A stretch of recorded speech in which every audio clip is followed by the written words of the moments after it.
Can you do a red wolf? How about an owl? The pretty songbirds? How about a rooster? இந்த கிளிகள் பேசுகிறத பார்த்தோன்னே மனசுக்கு நிறைவாக ரொம்பவே சந்தோஷமாக இந்த கிளிகளை கூட வளர்க்கலான்னு உங்களுக்கு தோணுதா? உங்களுக்கான பதிவு தான் இது. இந்த உலகத்தில் பல வண்ணங்களில் பெருசும் சிறுசுமா 400க்கும் மேற்பட்ட கிளி இனங்கள் இருக்குது. ஒரு உயரமான ஒரு அரச மரத்தை எடுத்துப்போம். அந்த மரங்களில் மாலை நேரங்களில் ஆயிரக்கணக்கான பறவைகள் வந்து ஒன்று சேரும். அந்த இடத்துல தான் ஒரு ஆண் கிளியும் ஒரு பெண் கிளியும் அங்கே இருக்கக்கூடிய ஒரு சின்ன மரப்பொந்தில் வாழ்ந்துக்கிட்டு இருக்கு. இந்த பெண் கிளியும் ஆண் கிளியும் இணை சேர்ந்த பின்னாடி இந்த பெண் கிளியானது 4 முட்டை வரைக்குமே வைக்கும். மாலை நேரங்கள் ஆச்சுன்னா ஒன்று கூடுவதும், அதிகாலை நேரம் ஆச்சு அப்படின்னா அங்கே இருக்கிற பறவைகள் எல்லாமே தான் உணவு தேடுறதுக்காக ஒவ்வொரு இடத்துக்குமே பறந்து போகும் அதிகாலை நேரங்களில். அதே மாதிரி தான் இந்த ஆண் கிளியுமே உணவு தேடுறதுக்காக பறந்து போகுது. இந்த பெண் கிளியினுடைய முழு வேலையுமே முட்டைகளை பாதுகாக்கிறது மட்டும்தான், அடைகாத்து பாதுகாக்கிறது. எல்லா கிளிகளுமே பெண் கிளிகள் முட்டைகளை தான் அடைகாக்கிறது. ஆண் கிளிகள் இந்த முட்டைகளுக்கும் இந்த பெண் கிளிக்கும் பாதுகாப்பு கொடுத்து கொண்டு ஆண் கிளியானது பெண் கிளிகளுக்கு உணவு எடுத்துகிட்டு வந்து ஊட்டியும் விடும். அந்த அதிகாலை நேரத்தில் இந்த ஆண் கிளியானது பறந்து கொண்டு இருக்கும் பொழுதேவும் ஒரு ஒலி எழுப்பி தன்னுடைய கூட்டத்தாருடன் ஒன்று சேர்ந்து கொண்டு தான் போக ஆரம்பிக்கும்.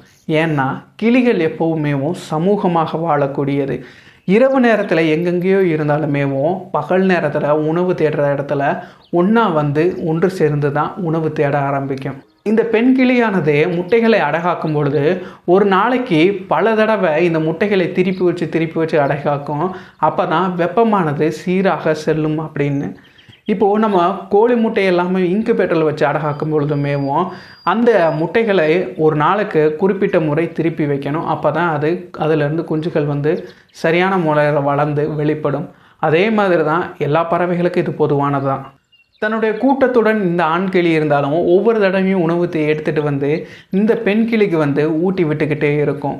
இப்படி நாட்கள் செல்ல ஒரு 18லேருந்து 23 நாட்களுக்குள்ளே இந்த முட்டையிலேருந்து சின்ன சின்ன குஞ்சுகள் வெளிவர ஆரம்பிக்கும்.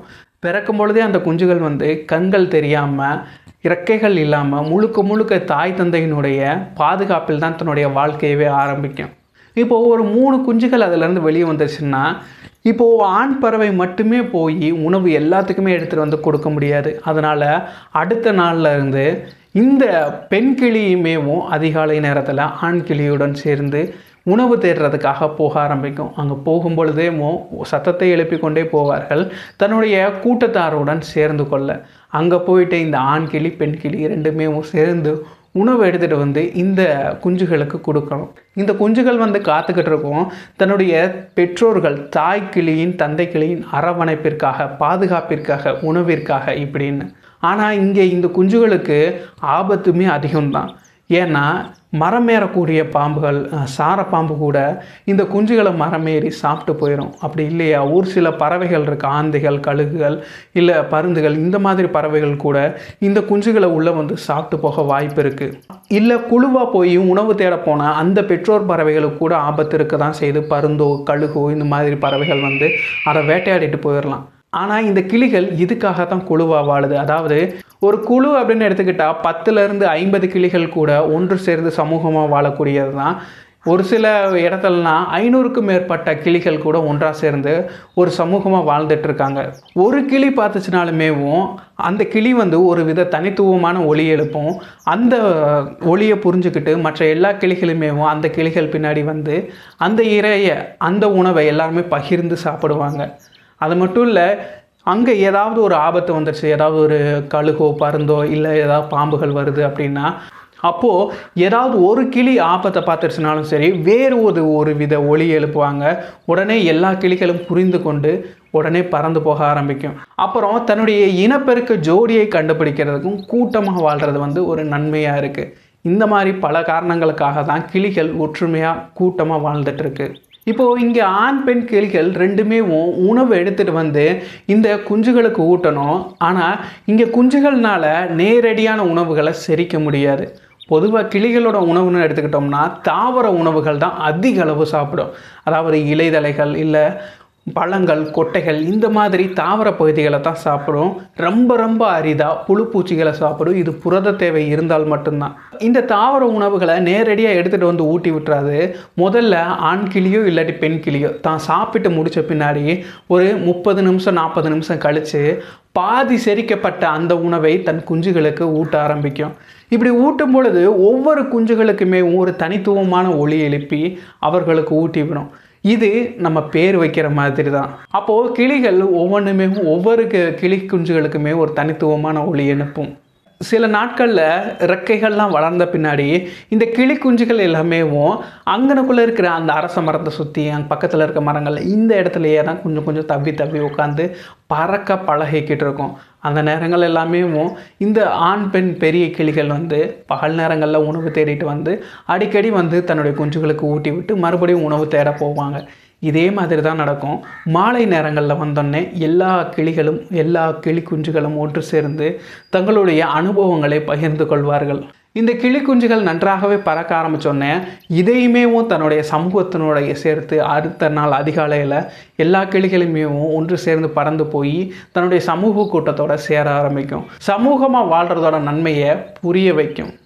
அதாவது உணவிற்காக ஒரு ஒலியும், பாதுகாப்பிற்காக ஒரு ஒலியும், எச்சரிக்கை செய்வதற்காக ஒரு ஒலியும், ஏன் மற்ற பறவைகள் மாதிரி கூட கிளிகள் ஒலியை எழுப்பக்கூடியது தான். தன்னுடைய சூழ்நிலைக்கு தகுந்த மாதிரி ஒலிகளை வெளிப்படுத்தி தங்களுடைய தகவலை தெரியப்படுத்துகிறார்கள் மற்ற கிளிகளுக்கு.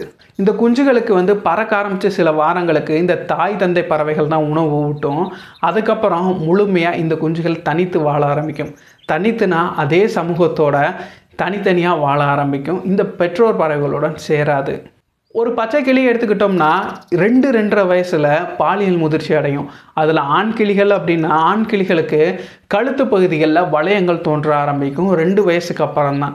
அதே மாதிரி பெண் கிளிகளுக்கு எந்த ஒரு இதுவும் தோன்றது கிடையாது. ஆனால் பெண் கிளிகள் ஆண் கிளிகள் கொஞ்சம் பெருசாக இருக்கும், பெண் கிளிகள் கொஞ்சம் சிறுசாக இருக்கும்.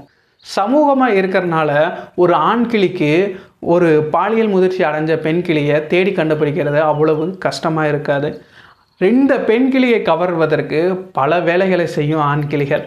அதாவது தன்னுடைய கண்ணின் கருவிழியை சுருக்கி பெருசாக்கி இந்த மாதிரிலாம் செய்யும். கிளிகள் பொதுவாக இந்த மாதிரி கண்ணின் கருவிழியை சுருக்கி விரிவாக்குறதுக்கு நிறைய காரணங்கள் இருக்குது. அதாவது ரொம்பவே உற்சாக மிகுதியில் இருந்தாலோ இல்லை கோபமாக இருந்தாலோ இல்லை தனிமையாக இருந்தாலோ இந்த மாதிரி தன்னுடைய உணர்வுகளை வெளிப்படுத்துறதுக்கு இந்த மாதிரி கண்ணினுடைய கருவிழியை சுருக்கி விரிவாக்கும். அது மட்டும் இல்லை, தன்னுடைய தலைப்பகுதியை மேலும் கீழும் மாட்டிக்கிட்டே இருக்கும். இதுவுமே உற்சாக மிகுதியோ இல்லாட்டி கோபத்தின் வெளிப்பாடோ இல்லாட்டி வெறுப்பின் வெளிப்பாடோ இந்த மாதிரி ஒரு சூழ்நிலைக்கு தகுந்த மாதிரி அந்த வெளிப்பாடை நம்மளால் உணர முடியும். இப்போ பெண் கிளியை கவர முயற்சி செஞ்சிட்ருக்கு. அதனால் இது உற்சாக மிகுதியில் இதை பண்ணிக்கிட்டு இருக்கு. அது மட்டும் இல்லை, தன்னுடைய இறக்கை பகுதிகளை விரித்து காமிச்சு தான் மிகவும் ஆரோக்கியமானவன் அப்படின்னு சொல்லி மேலும் கீழமாக தவிக்கிட்டு இந்த மாதிரி பல செயல்களை செய்யும் பெண் கிளியை கவர முயற்சி செய்ய. ஒரு படியாக மேலே போய் அதாவது தன்னுடைய தான் செரித்த அந்த உணவினை பெண் கிளிகளுக்கு ஊட்ட ஆரம்பிக்கும். இந்த மாதிரி உணவை பகிர்ந்துக்கிற ஆரம்பிச்சிட்டாங்க அப்படின்னா ரெண்டுமே இணை சேர்ந்துருச்சுன்னு அர்த்தம். அதுக்கப்புறம் தான் பெரிய ஒரு கட்டமே இருக்குது. அதாவது கூடு கட்டுறது. முதல்ல கிளிகளுக்கு கூடு கட்ட தெரியாது.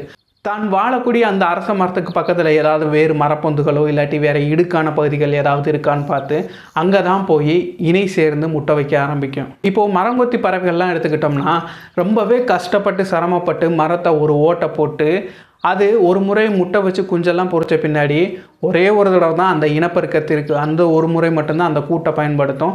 அடுத்த முறை முட்டை வைக்கிறதுக்கு வேறு ஒரு மரத்தை துளை போட்டு போட ஆரம்பிக்கும். முதல் கூட்டை கைவிட்டு போயிடும்.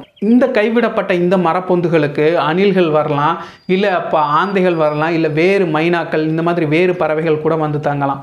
ஆனால் அதுக்கு முன்னாடி இந்த மாதிரி கைவிடப்பட்ட மரப்பொந்துகளை தேடி கண்டுபிடிச்சு இந்த ஆண் பெண் கிளிகள் அங்கே போய் குடியேற ஆரம்பிக்கும். அந்த மரப்பொந்தானது அதிக அளவு சேதமடைஞ்சிருச்சுன்னா அந்த பொந்தில் வாழாது. நல்ல ஒரு நிலைமையில் இருக்கிற அந்த மரப்பொந்தை தேடி வாழும். ஆனால் கிளிகளுக்கு இதுவே மிகப்பெரிய ஒரு சவாலாக இருக்கும். ஏன்னா வேறு கைவிடப்பட்ட மரப்பொந்துகளை தேடி கண்டுபிடிக்கிறதுன்றது சுலபமான காரியம் இல்லை. அதுக்கப்புறம் ஆண் பெண் பறவைகள் ரெண்டுமே இணை சேர்ந்த பின்னாடி பெண் பறவையானது 4 முட்டைகள் வரைக்குமே வைக்கும். இந்த முட்டைகள்லேருந்து குஞ்சுகள் வெளிவந்த பின்னாடியும் அடுத்தடுத்த இனப்பெருக்கத்திற்குமேவும் இந்த ஒரு பொந்தவே பயன்படுத்தும். எப்பன்னா எதிரிகள் யாரும் வரலை, இல்லை இந்த மரப்பொந்தானது அதிகம் சேதமடையலை அப்படின்னா அடுத்த பல நாட்கள் பல இனப்பெருக்கத்திற்கு இந்த ஒரு கூட்டை பயன்படுத்தும். அது மட்டும் இல்லை, கிளிகள் எப்போவுமே தான் ஒரு ஜோடி சேர்ந்தாச்சுன்னா தன் வாழ்நாள் முழுவதும் அது கூட மட்டும்தான் இருக்கும். ஒருவேளை இந்த ஆண் பெண் பறவைகளில் ஏதாவது ஒன்று இறந்து போச்சு அப்படின்னா அப்போவேன்னா இன்னும் வேறு ஒரு இணையை தேடி இணை சேர வாய்ப்பு இருக்கிறது. ஒரே ஒரு நொடி யோசிச்சு பாருங்கள், நீங்கள் ஏதாவது மிகப்பெரிய மரத்தின் கீழே ஒரு மாலை நேரத்தில் இரவு வர்ற அந்த நேரத்தில் நின்றுட்டு இருந்தீங்கன்னா எங்கெங்கேயோ இருக்கிற பறவைகள் அந்த மரத்துக்கு வந்து சேரும். அந்த பறவைகள் எல்லாமே அதிக கூச்சலிடும். அந்த கூச்சலில் என்னவா இருக்கும், தன் குஞ்சுகள் கிட்டேயோ இல்லை தன் இணைக்கிட்டேயோ இல்லை பக்கத்தில் இருக்கக்கூடிய பறவைகள் கிட்டேயோ இன்றைய பொழுது எப்படி இருந்துச்சு அப்படின்னு சொல்லி தன்னுடைய கருத்துக்களை வெளிப்படுத்தும் விதமாகத்தான் ஒவ்வொரு பறவைகளுமே அதிகமான கூச்சலுடன் சந்தோஷமாக இருக்கும். இதை கேட்கும் பொழுதேவும் ஒவ்வொரு பறவைகளுமே தன்னுடைய கூட்டிற்கு வந்து மகிழ்ச்சியை வெளிப்படுத்தி கொண்டு இருக்கிறது, தங்களுடைய பிரிவுகளை சரி செய்து கொண்டு இருக்கிறது அப்படின்னு நினைக்கும் பொழுதேவும் நம்மளுக்கு மிகுந்த ஒரு மன நிம்மதியும் மன நிறைவும் கிடைக்கத்தான் செய்கிறது. மனிதர்கள் நம்ம வாழ்க்கை கிளிகள் இல்லாட்டியுமே நம்ம வாழ்க்கை முழுமை பெறும். ஆனால் கிளிகளினுடைய வாழ்க்கை அதனுடைய சுதந்திரத்தில் தான் முழுமை பெறும். கிளிகளை அணு அணுவாக ரசிப்போம், மரங்களில்